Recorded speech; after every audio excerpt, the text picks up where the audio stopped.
ठरलं तर मग या मालिकेच्या येणाऱ्या भागामध्ये आता इकडे प्रियाचा असा काही पर्दाफाश झालाय, पर्दाफाश म्हणण्यापेक्षा प्रियाचा पोपट झालाय।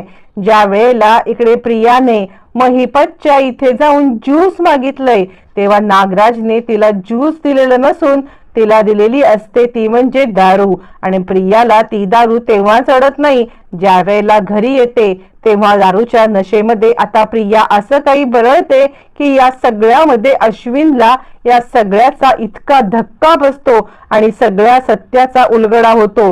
झोपेत बोललेल्या 3 गोष्टी या सगळ्यामध्ये प्रियाच्या विरोधात जात दारू प्यायलेली प्रिया पूर्णाची आणि आता अश्विन यांच्या समोर तमाशा तर करतेच, पण अश्विन जबरदस्ती रूम मध्ये घेऊन आल्यावरती झोपेत ती जे काही बडबडते ते ऐकून तर अश्विनच्या पायाखालची जमीनच हादरते। झोपेत प्रियाने काय सांगितलंय आणि त्याचा पुराव्या सकट अश्विनच्या समोर काय सत्य आलंय सगळं सगळं पाहूया। आता इकडे प्रियाला कल्पना कंटिन्युअसली कॉल करत असते, पण प्रिया काही तिचा कॉल उचलत नसते आणि त्यामुळे कल्पना विचार करते काय चाललंय हे, म्हणजे तन्वी असं का करते। पूर्णाजी रागावलेली असते, काय झालं नक्की, म्हणजे हिने जर मला कबूल केलं होतं की ती या सगळ्यामध्ये आता मला शिरा बनवून देईल तर ही असं कसं वागू शकते। नाही, आतापर्यंत सायलीने कधीच असं काही वागलेलं नाहीये, ही असं का वागते आता तिला समजतच नसतं। आणि त्यानंतर पूर्णाजी न जेवता निघून जाते आणि सांगते की जर का शिरा नाही तर मी काही खाणार नाही, खाईन तर तुपाशी नाही तर उपाशी, अशी पूर्णाजी आत गेल्यावरती आता मूर्ख सायलीला तिची काळजी वाटायला लागते। आता इतकं ती म्हातारी तिला बोलत असते तरी सुद्धा सायलीला काळजीच वाटते। मग काय, सायली किचन मध्ये जाते, किचन मध्ये गेल्यावरती सायली शिरा बनवते, त्यावरती मग आता इकडे विमल सांगायला लागते सायली ताई अहो तुम्ही शिरा बनवून नेताय खरा, पण पूर्णाची या सगळ्यामध्ये आता तो शिरा खातील नाही खातील असं म्हटल्यावरती आता इकडे सायली सांगते हे बघा विमलताई तुम्ही सांगायचंच नाहीये की हा शिरा मुळातच मी बनवलाय म्हणून, आणि त्यामुळे या सगळ्यामध्ये आता त्यांना कळणारच नाही ना पूर्णाईंना की हा शिरा मी बनवलाय असं म्हटल्यावरती मग आता इकडे विमल सांगते ठीक आहे। तोपर्यंत कल्पना सुद्धा प्रयत्न करत असते की काहीही झालं तरी सुद्धा या सगळ्यामध्ये आता पूर्णाईंनी काहीतरी खावं, आणि ती पूर्णाईला सांगायला लागते की या सगळ्यामध्ये तुम्ही काहीतरी खाऊन घ्या, कारण काही आहे कसंही झालं तरी सुद्धा या सगळ्यामध्ये आता तुमची तब्येत बिघडेल। पूर्णाई काही खायला तयार नसते।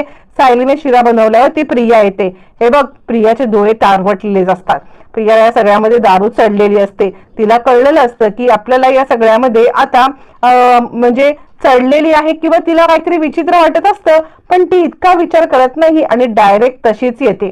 ती डायरेक्ट आल्यावरती ती आता इकडे सायलीला अडवते आणि सायलीला अडवल्यावरती ती सांगायला लागते की हे बघ काहीही झालं तरी सुद्धा हा शिरा तू घेऊन जायचा नाहीये। सायली म्हणते मी नाही घेऊन जात पण तू तरी जा, पूर्णाईने काही खाल्लेलं नाहीये। त्यावरती प्रिया म्हणते गप्प बस, तुझा शिरा नको, मी केलाय शिरा, असं म्हणत येता तिला नागराजनी जी आयडिया दिलेली असते त्या आयडियातून ती पार्सल शिरा आणते आणि तोच पार्सल शिरा पूर्णाईला देते। यावरती आता इकडे सायली म्हणते तू तर आत्ता आलीस, मग आत्ता जर का आली होतीस तर तू शिरा कुठून केलास। यावरती प्रिया सांगते तुला काय करायचंय, तू गप्प बस ना, शिरा मी केलाय ना मी करेन, असं म्हणत ती त्या पार्सलने आणलेला शिरा प्लेट मध्ये घेऊन पूर्णाईला घेऊन आणि ती कल्पना आणि पूर्णाईला खाली घेऊन येते। कल्पना आणि पूर्णाईला खाली आणल्यावरती कल्पना मामी हा बघ मी शिरा बनवलेला आहे, अगं तुला माहिती आहे का मी जायच्या आधीच तयारी केली, मला खूप महत्वाचं काम आलं, माझी एक मैत्रिणीची तब्येत जरा बिघडली आणि म्हणून मला तिकडे जावं लागतं, नाहीतर मी कधी केले असते का तुम्हाला आश्वासन देऊन। हे बघ मी पटकन शिराची सगळी तयारीच केली होती। ती सायली काय सांगते की मी तयारी केली नव्हती, अगं रवा भाजून व्यवस्थित त्याच्यामध्ये ड्रायफ्रुट्स वगैरे टाकून छानपैकी मी आता फक्त पाणी तापवून टाकायचं एवढंच बाकी ठेवलं होतं। यावरती पूर्णाजी म्हणते हो ग माझी सोनी, मला माहिती होतं की तू मला दिलेलं वचन कधी मोडणार नाहीस, दे बघू आण शिरा, असं म्हटल्यावरती आता कल्पना शिरा खाते आणि पूर्णाई याला तर साजूक तुपाचा वास नाही येत आहे, काहीतरी खोमट वास येतोय, असं म्हटल्यावर ती पूर्णाई म्हणते हो प्रिया म्हणते नाही आपल्या घरातलं साजूक तूप वापरलं, मग आपल्या घरातलं तूप खराब झालंय का। पूर्णाई म्हणते नाही आपल्या घरामध्ये आपण स्वतः साईपासून केलेलं तूप असतं, कसं काय खराब होईल। यावरती कल्पना म्हणते पण याला खवट वास येतोय, घाणेरड्या पद्धतीचं तूप किंवा डालडा वापरल्याचा, असं म्हटल्यावरती आता इकडे प्रिया गडबडते। प्रिया म्हणते नाही हे आपल्याच घरातलं तूप आहे, मी कशाला दुसरा कुठचं तूप वापरीन?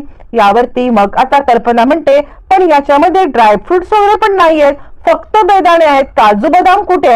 आता आयता शिरा कुठून तरी आणलेला साधा, त्यात काजू बदाम नसतात. प्रिया सांगते, काय माहिती, मी टाकले होते पण कुठे गेले काहीच कळत नाहीये. यावरती पूर्णाई सांगायला, ते वास कसला काय येतोय? यावरती कल्पना म्हणते, हो पूर्णाई, मला पण कसला तरी घाणेरडा वास येतोय. आणि तन्वी जवळ आली की जास्तच घाणेरडा वास येतोय असं म्हटल्यावरती आता इकडे प्रिया गडबडते आणि प्रिया सांगते, नाही काही नाही, मी काय चपटी बिपटी घेतलेली नाहीये. असं म्हणत प्रियाने आता खूप मोठा खुलासा केल्यावरती पूर्णाजी आणि कल्पना यांना हा शब्द पण माहित नसतो आणि यांना या सगळ्यामध्ये कळत नसतं की ही काय बडबडते. आणि त्याच वेळेला कल्पना मोठ्या आश्चर्याने पाहायला लागते, काय ग तन्वी, बरी आहेस ना तू? काय बोलतेस तू? अगं वास पण घाणेरडा येतोय, म्हणजे असं एकदम घाणेरडं असतात ना ते घाणेरडे दारू बिरू, तसा वास येतोय. असं म्हटल्यावरती प्रिया गडबडते आणि कल्पना, मी आले. ती विचार करते, बहुतेक या नागराजने काहीतरी माझ्यासोबत केलंय आणि मला काहीतरी प्यायला दिलंय वाटतंय.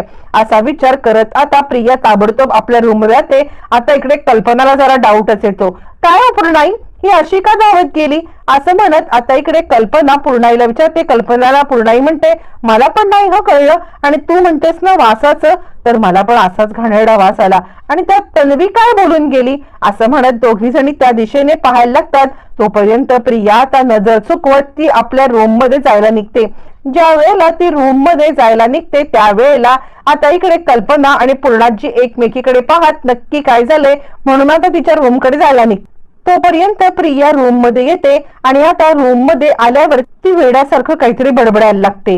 नाही, बहुतेक ना नागराज काकांनी मला काहीतरी वेगळंच पाजलंय आणि हे पाजल्यामुळे माझं डोकं तडतड उडतंय, मला तर कळतच नाहीये की काय प्यायले मी. आणि आता असं म्हणत ती सांगते, नाही, यांनी या सगळ्यामध्ये माझाच गेम केलाय, मी तन्वी नाही हे सत्य जर का मी बोलून बसले तर नाही, मला या सगळ्यामध्ये आता हे सत्य बोलायचंच नाहीये.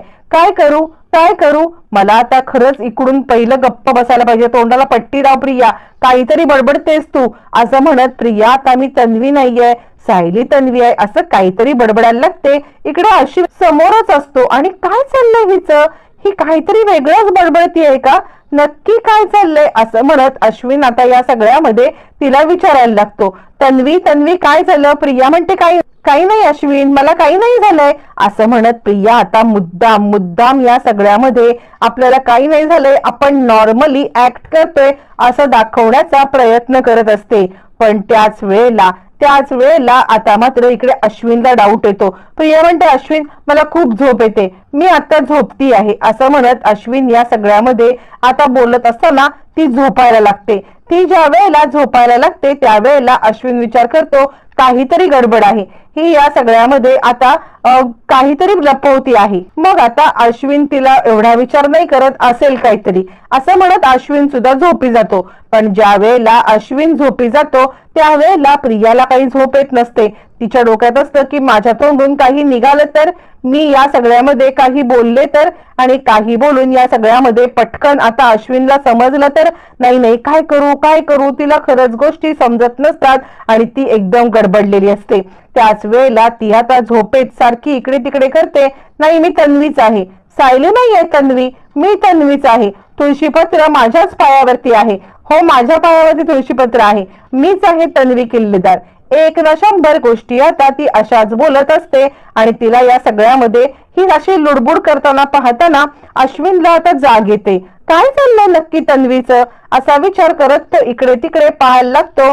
पण या सगळ्यामध्ये आता प्रिया चांगलीच गडबडलेली असते आणि प्रिया या सगळ्यामध्ये चांगलीच आता घाबरलेली असते. ती स्वतःला समजवण्याचा प्रयत्न करते, नाही तूच तन्वी आहेस, काय चाललंय, तूच तन्वी आहेस. असं म्हणत ती स्वतःला समजवण्याचा, पटवण्याचा आणि स्वतःलाच हे करण्याचा प्रयत्न करत असते. पण तोपर्यंत इकडे हे सगळं चालू असताना पूर्णाजी आणि कल्पना विचार करतात, काय चाललंय, या दोघांच्या रूम मधून कसले मसले आवाज येतात.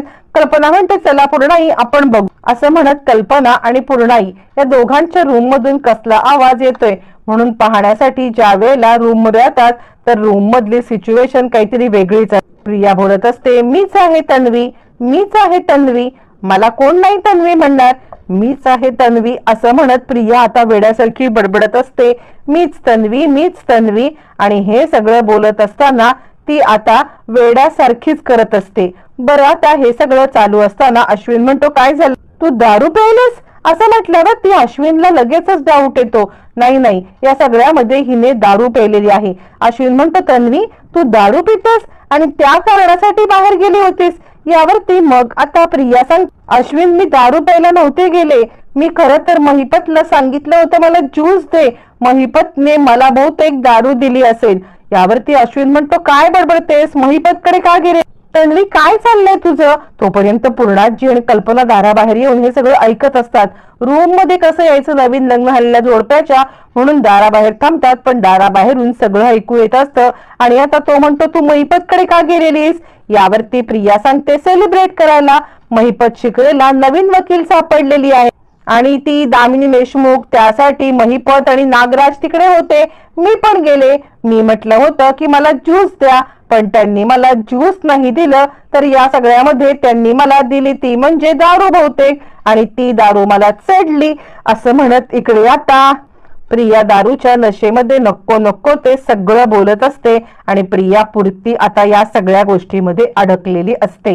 हे सगळं चालू असताना आता इकडे प्रिया म्हणते, मी थकले, मी झोपले, मला पाय लपवू दे, माझ्या पायावर तुळशीपत्र नाहीये, मला पाय लपवू दे. आता अश्विनला तिच्यावर डाऊटच येतो, काहीतरी झालंय, ही या सगळ्यामध्ये काय लपव. अश्विन आता तिचा पाय पाहतो, पाय पाहिल्यावर ती पायावरचं तुळशीपत्र गायब असतं. मग मात्र अश्विनची खात्री पटते की काहीतरी गौडबंगाल आहे, ही तन्वी नाहीच आहे मुळात, ही महिपतकडे का गेली होती, नागराज काका तिकडे काय करत होते. त्याच्या मनामध्ये 1 न 100 अशा प्रकारचे प्रश्न यायला लागतात. आणि मग मात्र आता या सगळ्यामध्ये तो गडबडतो आणि तो या सगळ्यामध्ये विचार करतो. आणि त्याच वेळेला बाहेर उभ्या असलेल्या पूर्णाजी कल्पना आत येतात, तेव्हा प्रियाच्या पायावरती नसलेलं तुळशीपत्र दिसतं. ही खरंच तन्वी नाहीये. आणि सारखं सारखं ती जे काही बोलत असते की मी तन्वी आहे, मी तन्वी आहे, त्यामुळे या सगळ्यामध्ये आता पूर्णपणे तिच्यावरती डाऊट येतो आणि ती या सगळ्यामध्ये तन्वी नाहीये हे सत्य समोर येतं. आणि मग मात्र आता कल्पनाला धक्का बसतो. कल्पना म्हणते, काय रे अश्विन, हे सगळं काय आहे असं म्हटल्यावरती अश्विन म्हणतो, मम्मा मला पण नाही माहिती, ती म्हणत होती की महिपत शिकरेकडे गेले होते, महिपत शिकरेकडे जाऊन आता ती काय करत होती, ती तिकडे कशासाठी गेली होती, मला खरंच काही कळत नाहीये असं म्हणत या सगळ्यामध्ये आता इकडे सगळ्या धक्का बसतो. प्रिया तन्वी नसल्याचं सत्य समोर आलेलं.